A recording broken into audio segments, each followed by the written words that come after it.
Hello! Purveyors of curiously awesome products. It's me, Donkey Boy, here to talk about another piece of sophisticated media.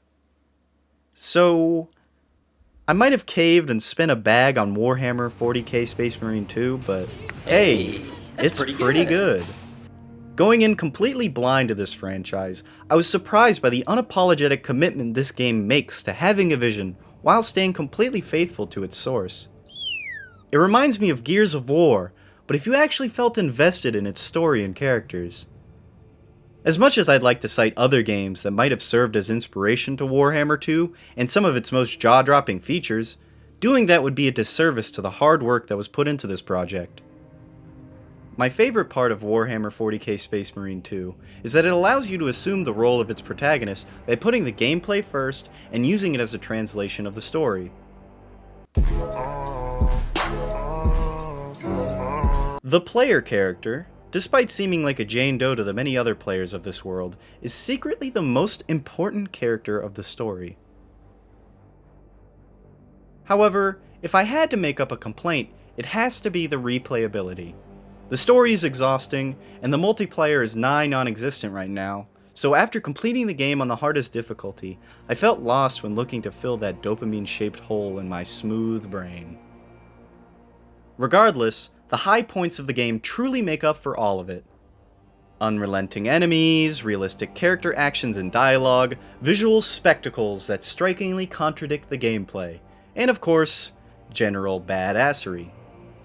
Wait, which third-person story shooter were we talking about again?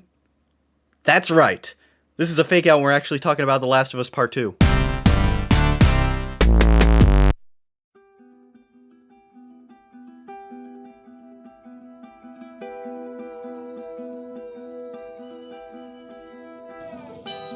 This is our future. Think of all the lives we'll save.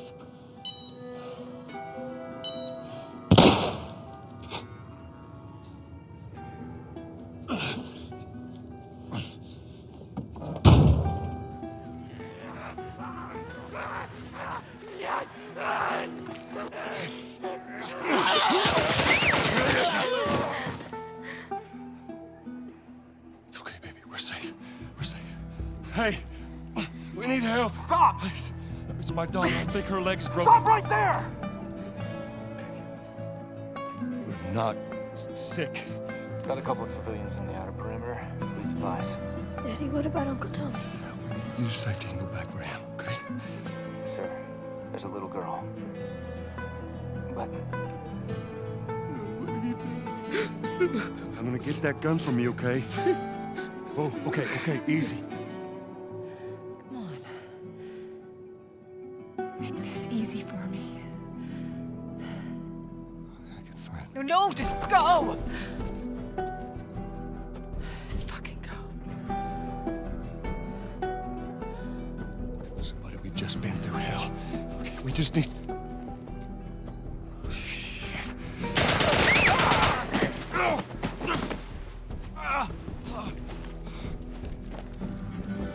Please don't. This is your fault.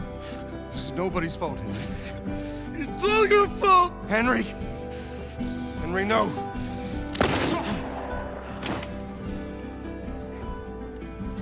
Oh, no. Sarah. Move your hands, baby. I know, baby, I know. God. Listen to me, I know this hurts. You're gonna be okay, baby. Stay with me. I'm gonna pick you up. I know, baby, I know it hurts. Come on, baby, please. I know, baby, I know. Sarah. Baby. Don't do this to me, baby. Don't do this to me. Come on. No. No. No. No. No.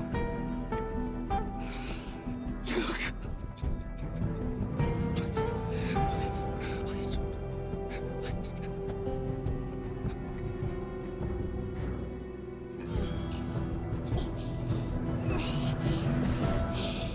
Wait! Let me go. Please. You just come after her.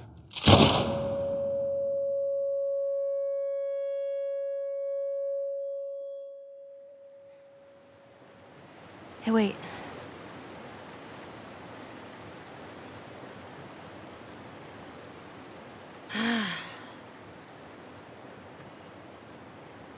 Back in Boston, back when I was bitten, I wasn't alone. My best friend was there, and she got bit too. We didn't know what to do. So, she says, let's just wait it out. You know, we can be all poetic and just lose our minds together. I'm still waiting for my turn. Ellie. Her name was Riley, and she was the first to die. And then it was Tess. And then Sam. None of that is on you. You don't understand. I struggled for a long time with surviving. And you... no matter what, you keep finding something to fight for. Now, I know that's not what you want to hear right now. Swear Val, to but it's- me. Swear to me that everything that you said about the Fireflies is true. I swear.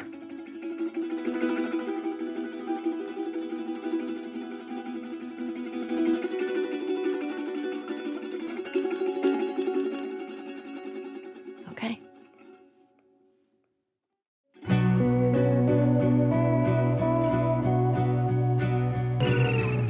You know, I was first introduced to the Last of Us series through its many controversies. I had never played the first game, and my only impression was seeing PewDiePie play it. Look at them graphics. Scoot. Scoot the fuck over, bitch. Despite my initial dismissal. God, I hate script writing. All the negative attention given to just its leaks had more than enough of my neurons firing to push that purchase button.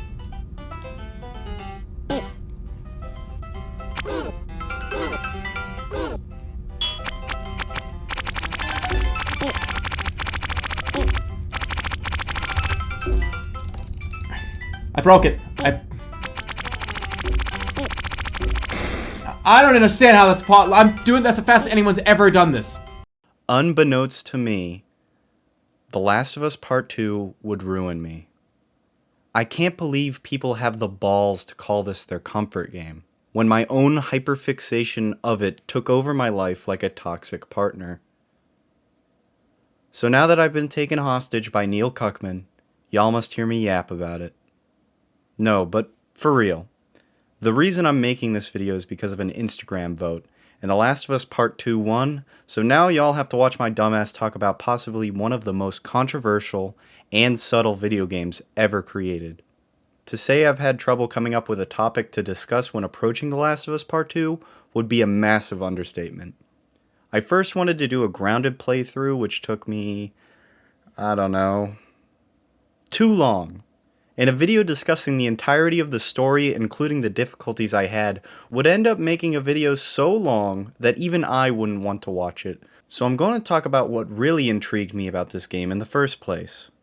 Its controversies.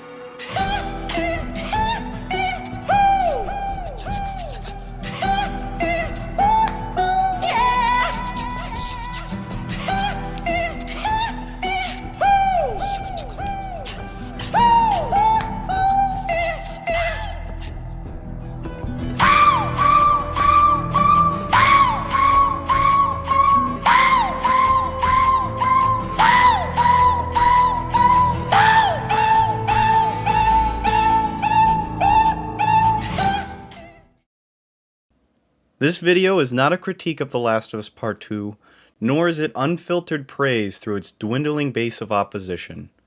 This video is a call to surrender. This video is why it's ironic to hate The Last of Us Part 2.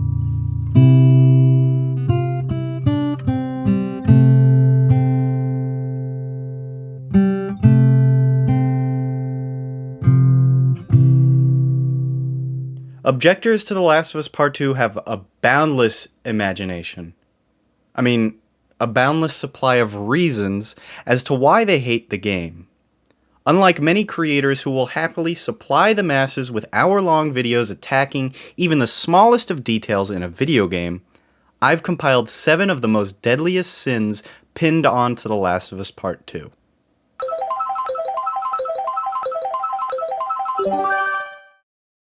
Depending on who you talk to, The Last of Us Part 2 is either a mature, thoughtful, and bold artistic endeavour that expands the boundaries of video game storytelling, or a self-indulgent and disrespectful vanity project that dishonours its predecessor and aggressively pushes social justice talking points at the expense of its plots and characters. Absolutely not. No. It's so lazy. That's so pathetic. It's absolutely lazy. It's a scapegoat to give Abby a way to find him, or to start a really cringe storyline with all female leads. Sorry, did you want to get immersed in our world? Yeah, well, guess what? Fucking pronouns! Fucking gender ambiguity! Fucking current day Californian shit! Because that's all we fucking know! Because we're boring! We're so fucking boring! I want to work from the worst reasoning given for all the hate to the best, but honestly, this should only get an honorable mention. Fuck Gamergate. This video is not for people who think this game is political. If you have a problem with the LGBTQ representation or playing primarily as female characters, then The Last of Us Part 2 is not for you. If you hate this game for unjustifiable reasons, then don't ever expect to get anything out of this piece of art.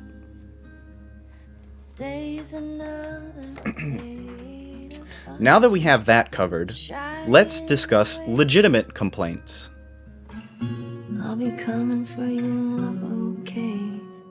Take on me. I've been waiting 7 years in order to be able to re-engage with these characters, and when they come here, they're nothing like the characters that we know. They're done poorly. They're focusing on completely different characters that I don't give a shit about. It honestly feels like they let a monkey with an X-Acto knife loose on their storyboard. It truly, legitimately seems schizophrenic in terms of pacing. Another thing that hinders this game's pacing are the flashbacks. Flashbacks within flashbacks. Please, writers in any medium watching this video, don't ever do this shit. Not if you want people to remain invested in your story, especially in a fucking video game. Do you want to know a way all of this could work? Fix the structure. The flashbacks and constant hopping in the timeline lessens the impact of pretty much everything in the story. This is a problem this story has. It jumps around a lot. The first game was such a straightforward and linear narrative, but this time round, they really made an active effort to throw the game's pacing off by jumping to different perspectives and flashbacks. I am dumbstruck to the many people who are quick to point out how hard The Last of Us Part 2 goes out of its way to show you the different parts of its story and world. I know you may be wondering why some choose to complain about more content when it sounds like a bonus or even an advantageous way to tell a story about a group of characters. It's because some claim it's confusing or draws away from the plot of the story, which, my dear viewers, is a load of horseshit. Act 1 of the story is usually where this complaint arises.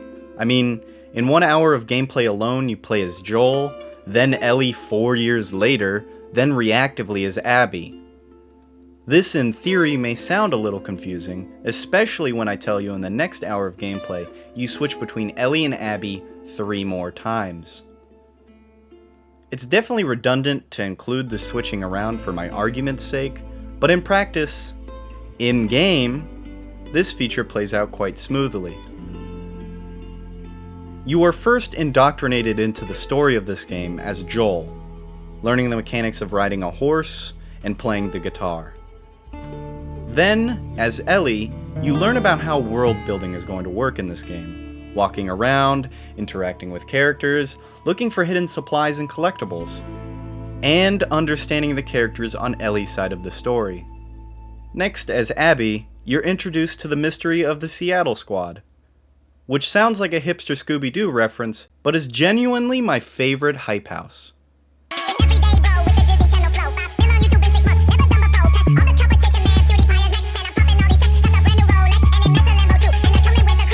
With Abby, you also learn how platforming works and how hand-to-hand combat plays out. Back to Ellie, you learned combat level progression and stealth. Returning to Abby, you learn evasive tactics and mission objectives and yada yada yada. All the flip-flopping is to introduce you to the mechanics of the game and to push the narrative in a direction, and in this case, it happens to be the inciting incident that cleverly brings us to sin number 3.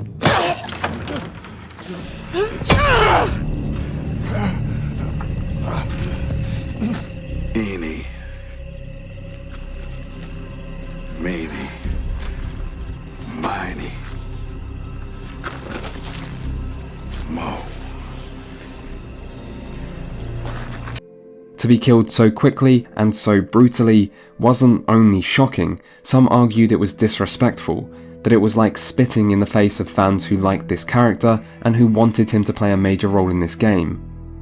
Others also had a problem with the way this series of events played out. It's already been established that Joel and Tommy are both hardened survivors, and there's plenty of evidence to suggest they should be more cautious in a situation like this. The entire story pivots around the death of Joel in the most brutal way possible. This is also a shock tactic that Sony attempted to hide through unbelievably aggressive strategies and deception. This death is facilitated, quite literally, by mere coincidence. Nothing in this game feels in order. Joel is clubbed to death within the first 2 hours of the game, and we've seen him twice. Once in a flashback that starts in the beginning, and once right before his clubbing. He is only mentioned in passing before his horrendous demise, and if you had quit right after his death, I wouldn't have blamed you. We're starting to get more level-headed with this complaint. However, it's still not completely valid. You can have complaints about this scene and its place in the story, and frankly, it's reasonable to find Joel's death cliché in a game like this. Joel and his untimely death serve as a catalyst for the predictable revenge plot that Ellie seeks out on the beloved Seattle Squad. Regardless, its function within the story remains the same. I mean, seriously. Joel's place within the story, whether you like it or not, is the inciting incident. The Last of Us has inspired a whole generation of story games, and reopened the world of video game storytelling. In my opinion, the death of such a beloved and morally sympathetic character should not only warrant an in-depth look at how their death would change character perspectives, but also take control of an entire narrative. Well, would you look at that? That's what we got. In all honesty, I couldn't imagine a game about Joel's death being centered around much more than Ellie and Joel's murderer. But the cherry on top is the intro. The life that Joel deserved is the one we are shown through the prologue of this game. He's living peacefully, galloping on beautiful hillsides, and teaching guitar to his adopted daughter. To him, that's likely all he ever wanted. Having said that, it's not likely that will be shown how he is remembered, not for us players, or the ones he cared for most. If only she hadn't come around. Everything I have found here, I'm not found by myself. Try and sometimes you'll succeed. Yes, you could survive. Wow. And together, I think that we can handle anything. Yeah. Yeah. Cheap. Hello. This game pulls cheap writing tricks to get us on Abby's side. It tries to write her as a complex character, but it just doesn't work. I'm sorry, Neil, but a sad backstory doesn't automatically make your character good. Needless to say, Gigantor isn't exactly conventional looking as far as female video game characters go. You're nothing. Nice. In all seriousness, fuck Abby. Jesus Christ, she personifies everything wrong with this story.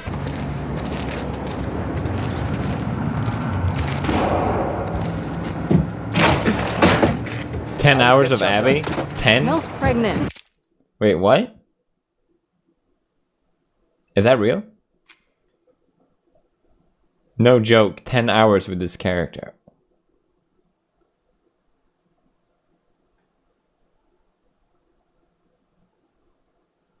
Yes, it's real. Yes. You're gonna play the next 10 hour.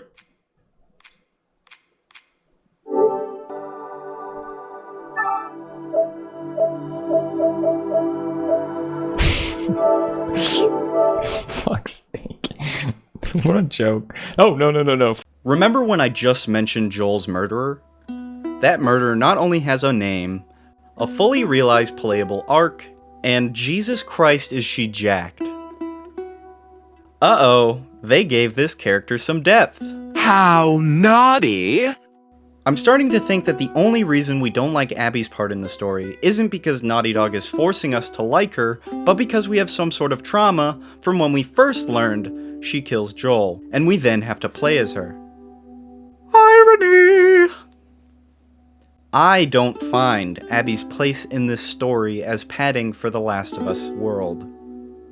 My best rebuttal to this complaint can be summarized by the start screens the game provides us with. When you first load up the game, you get this eerie look at a dinghy tied up against a post. Waves lap up against it, almost egging you to beat the game and understand the meaning behind it all. After you complete the game, the start screen changes to a similar looking boat in the daylight on Catalina Island. This stunning looking, real-life place is where Abby was headed after learning the Firefly remnants had made base there. In a figurative way through this little piece of a bigger story, Ellie is for sure getting sidelined. While I've come to understand The Last of Us Part 2 as Ellie's story, because of the path she chooses being utterly devastating and cruel, we are reminded of the light through Abby. While the ending leaves us on a cliffhanger for Ellie's character, we as the player are intentionally put at odds as playing as Joel's murderer, who somehow has more sensibility than the literal cure of the world. Furthermore, I'd like to note that the theme everyone likes to rag on, the cycle of violence, is mostly revealed through Abby's arc. Abby's dreams push her towards changing her ways. Her trauma initially tortures her, but causes her to make better decisions. Despite her false sense of redemption, she is foreseeably pushed back to relive that trauma for the action she took in the name of revenge. I'm sure Abby wasn't expecting some get back, but the event triggers her to change her initial response to having something taken from her. I seriously don't like Abby.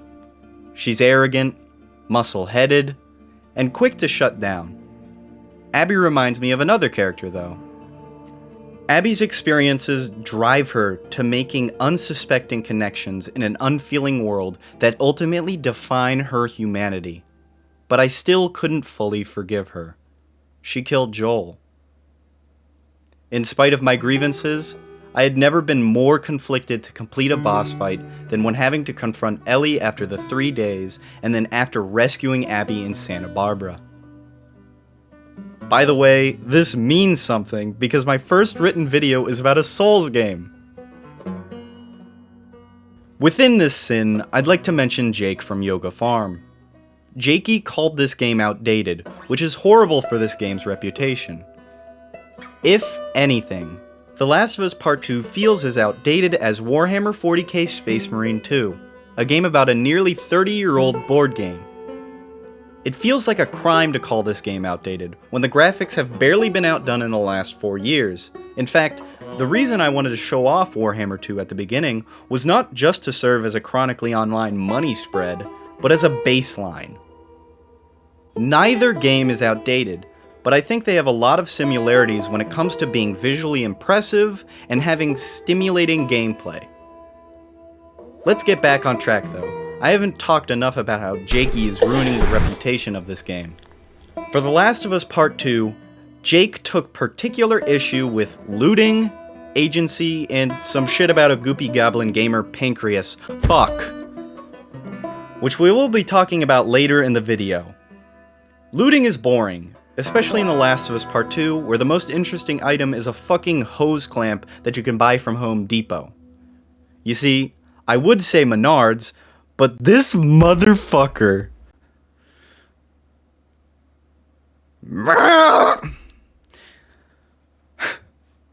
Naughty Dog actually has a feature to fix this, and it's not auto pickup.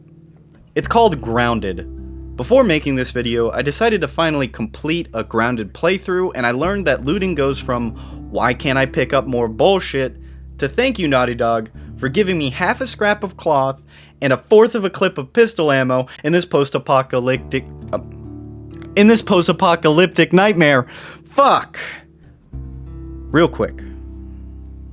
So, Jakey, pull up your big boy balls and play the game on Grounded, and tell me you don't enjoy opening thousands of containers desperately trying to find supplies and then most of them being empty.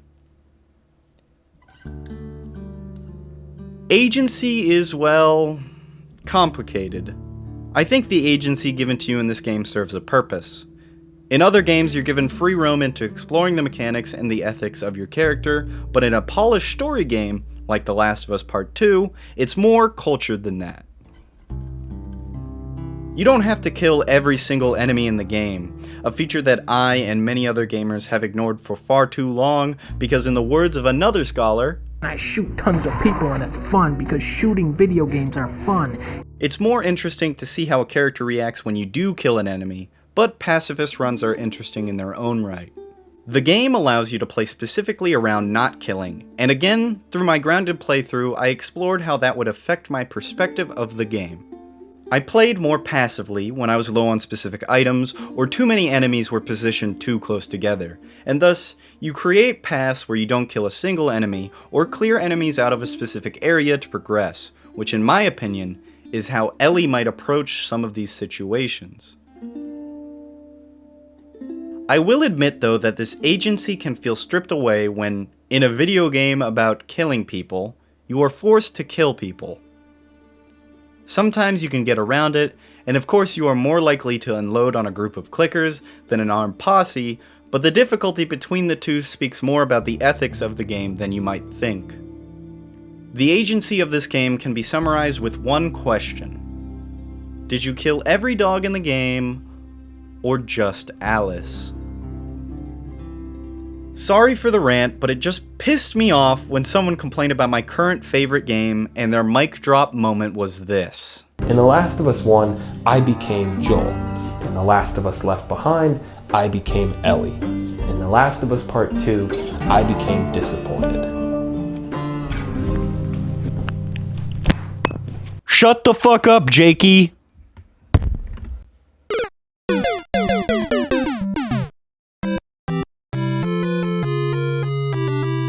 My favourite part was the multiplayer. I didn't realise Naughty Dog were going to focus so much on PvP, but it seems to have paid off, and I must say, the decision to use platforms outside of the game itself to allow people to fight each other is certainly an interesting one. To be honest, it looks like people just can't get enough, and maybe they should turn it into an esport and set up a pro league. Nah, I'm just joking. Okay, now we finally got a bone to pick with Cuckman. Me and all the other Dr. Pooplove fans out there. Riding off the success of The Last of Us Part 2, it seemed only natural that there would be a follow-up of a little game called The Last of Us Factions. I myself followed the development of this game with Dr. Pooplove. And likely, the most content we'll ever get out of it is this picture. What was more saddening than watching Ellie lose everything was seeing Dr. Pooplove lose his fire for Naughty Dog after the cancellation of this game. After years of anticipation, ups and downs, and a lot of really bad news this year, the journey for Factions 2 is actually over. Naughty Dog put out a message just in time for Christmas. They put it out to the community, and they confirmed that their standalone multiplayer project, The Last of Us Online, as they have been calling it, is canceled. This threat was always looming after we initially heard about this delay earlier this year, but this is definitely not something I believed would actually happen. Was it too risky to come out with a third-person shooter with horror elements for the fans? Was the reception to this game too wild?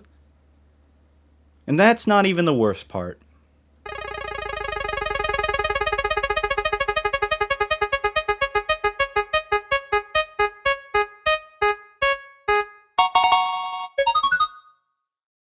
The easiest way I could describe to you how fucked up and greedy Naughty Dog has been with The Last of Us is by referencing something even more vile. In the trailer for the remaster for the GOAT game, in the maximum security cell at the Cash Grab Penitentiary, it's not the GOAT at the end, but The Last of Us. I mean, come on, look at this fucking catalog. There's The Last of Us, The Last of Us Remastered, The Last of Us Part 1, The Last of Us Part 2, and of course The Last of Us Part 2 Remastered, which I'm ashamed of buying. It's a remaster for a game that's 4 years old, adds literally nothing to the game, that's an overstatement, and has no PC port.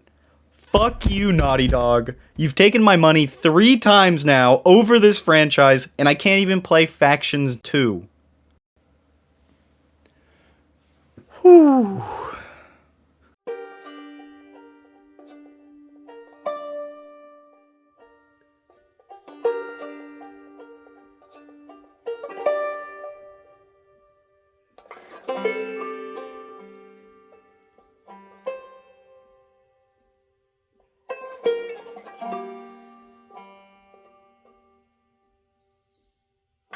Ludonarrative dissonance is a word that gets passed around like a $2 whore when referencing this game.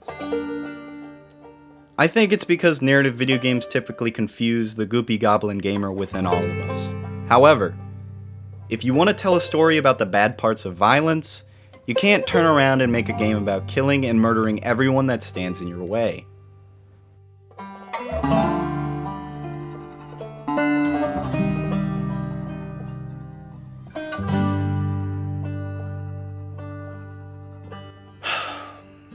The irony of this fact is that's what Ellie's story is about.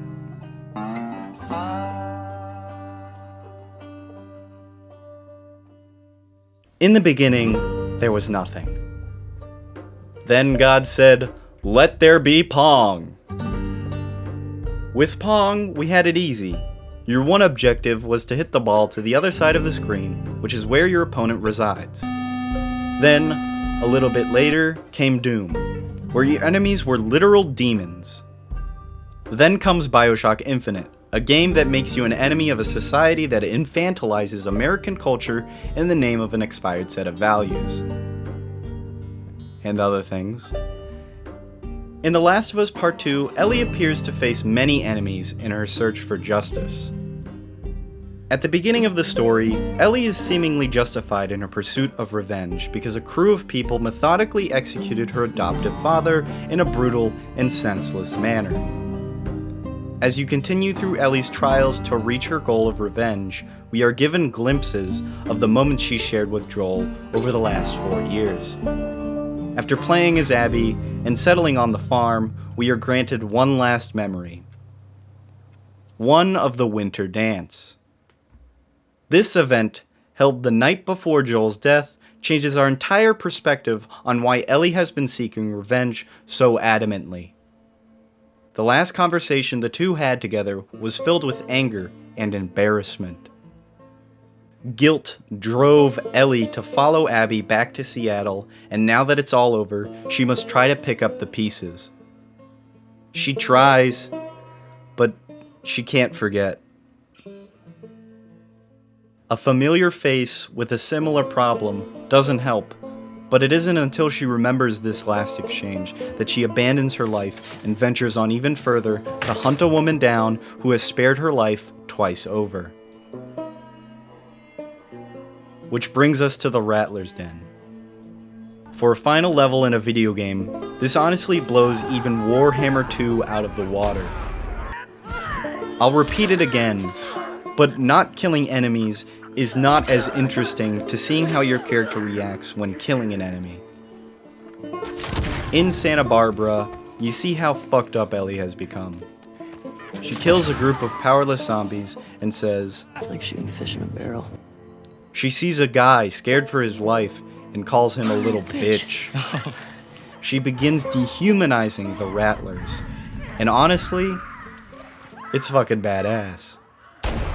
Ellie does not give a shit about slavers, freeing slaves, or treating the dead with respect. She only has one thing in mind. Abby. Where are you? You may not have connected with the story after killing thousands of NPCs, but neither did Ellie. Nobody deserved to go through this meaningless parade of violence that ultimately starts with you deciding to chase down Joel's murderer. It's ironic to hold this game with contempt because it gives little to no reason to justify your actions. Ellie's actions. And I know it's ham-handed to say it, but hating the story is the right response. The ludonarrative dissonance exists in this game as a plot point to show Ellie's lack of humanity. On that note, if you hate The Last of Us Part 2 because you already knew violence only begets more violence, then you have a different problem than ludonarrative dissonance. Throughout the story, we are given many hints at Ellie's character flaws. She's reckless, self-serving, hard to forgive, but she has a deeper problem hiding under the surface. Empathy is a hard-fought emotion of understanding, one that Ellie struggles to understand even into the last minutes of this game. It isn't until Ellie comes face to face with what she has to do that she acknowledges what Joel did for her. Donkey may be a scholar, but this scene No. Just take him. is more about Ellie finally and truthfully forgiving Joel than it is about overcoming her grief. Joel may have taught Ellie how to survive in the world of The Last of Us, but his shortcoming was never getting to teach her how to truly live with it. Lies hold up Ellie's need for retribution, most likely a symptom of the lie Joel told her. A lie Joel insisted on holding on steadfast with, to protect her from what she desires most in this heartless world of ours.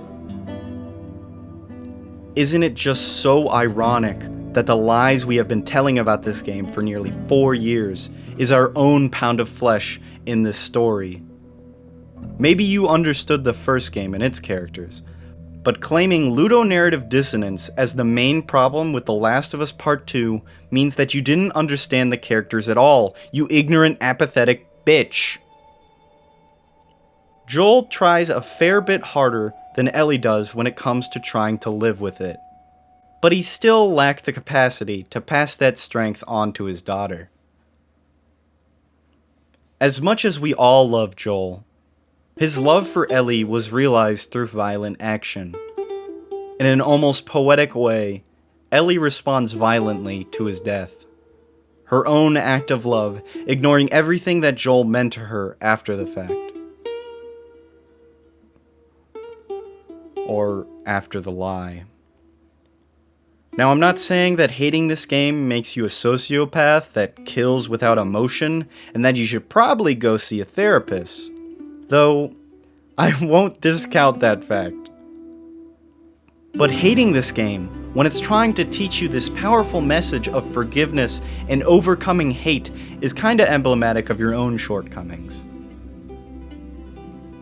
I know this story is played out and predictable, but this story is about Ellie. To say that you haven't learned anything means you're still waiting to reach that boat, and not this one. And then it should become clear to you that the only enemy Ellie had to face was herself.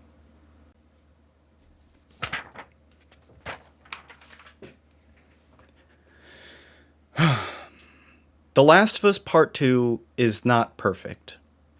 but it most assuredly isn't crap. By finding fault in all the insignificant and meaningless details, you're giving yourself baggage. The weight of your hate will surely become a burden. A burden you must face alone. A burden you must face alone. If you hate this game, I implore you to play it again. I know you've seen the comments floating around. People who were first dismissing this game are now finding it's great. So don't miss out any longer. Stop holding on to that trauma you got from the leaks and play yourself some good game. Donkey Boy, out. And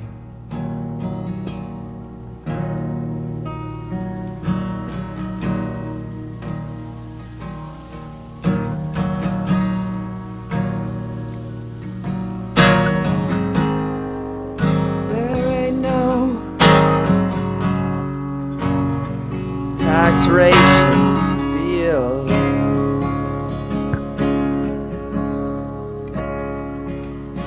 one day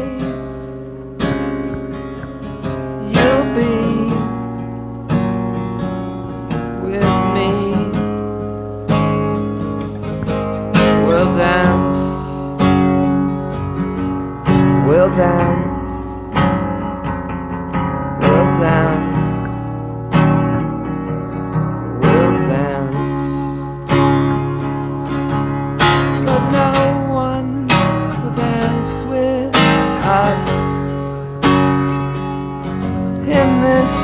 Crazy town. Chim chim cheery, sing a song of praise to your elders. They're in the back. Pick out some Brazilian nuts for your engagement. Check that expiration date, man. It's later than you think. You can't enjoy yourself, you can't enjoy yourself, you can't enjoy yourself, you can't enjoy yourself. Slow down that swing, let it go straight like an arc. I won't be there to leave you.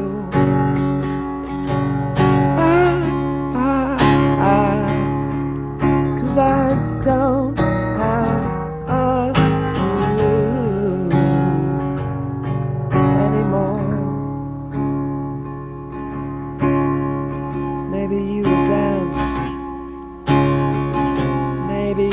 dance. Maybe we will dance together. Together. Together.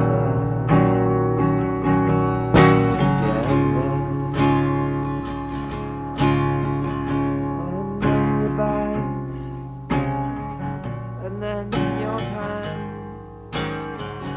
won't bow you down.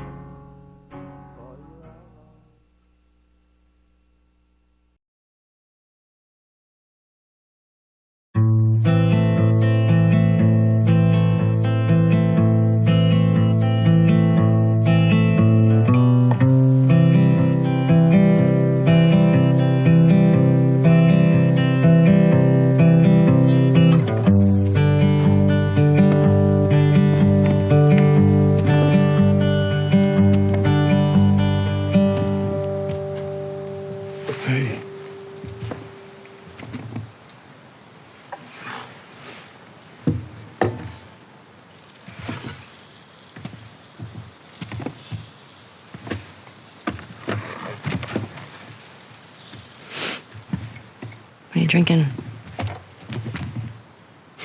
Coffee. Where'd you get that? Those people that came through last week. Oh. A little embarrassed as to what I had to trade to get it, but it's not bad.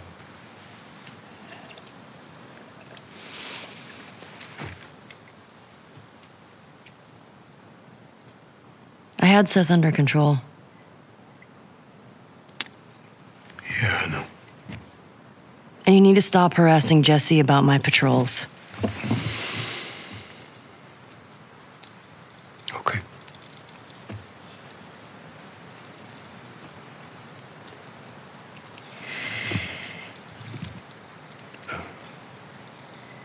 Dana. Is she your girlfriend? No. No, that was just one kiss. It doesn't mean anything. I don't know why she did that. But you do like her.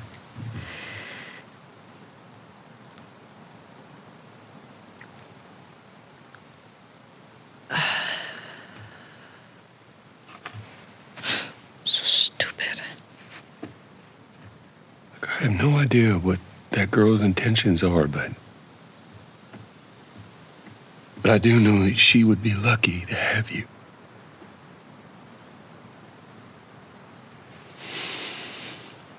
You're such an asshole. I'm not trying to. I was supposed to die in that hospital. My life would have fucking mattered. But you took that from me.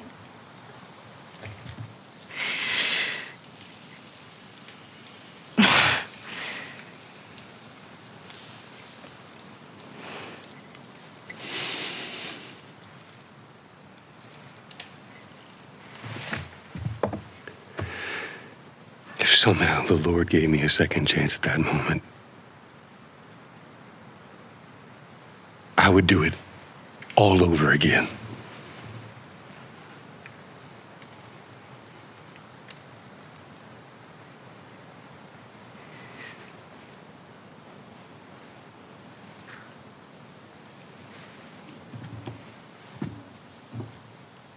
Yeah.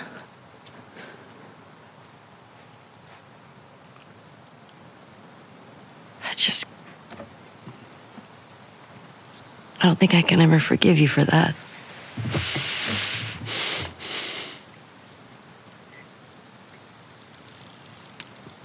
But I would like to try.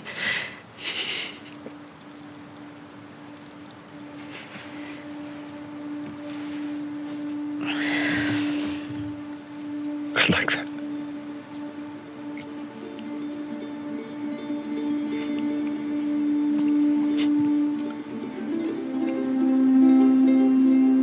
Okay.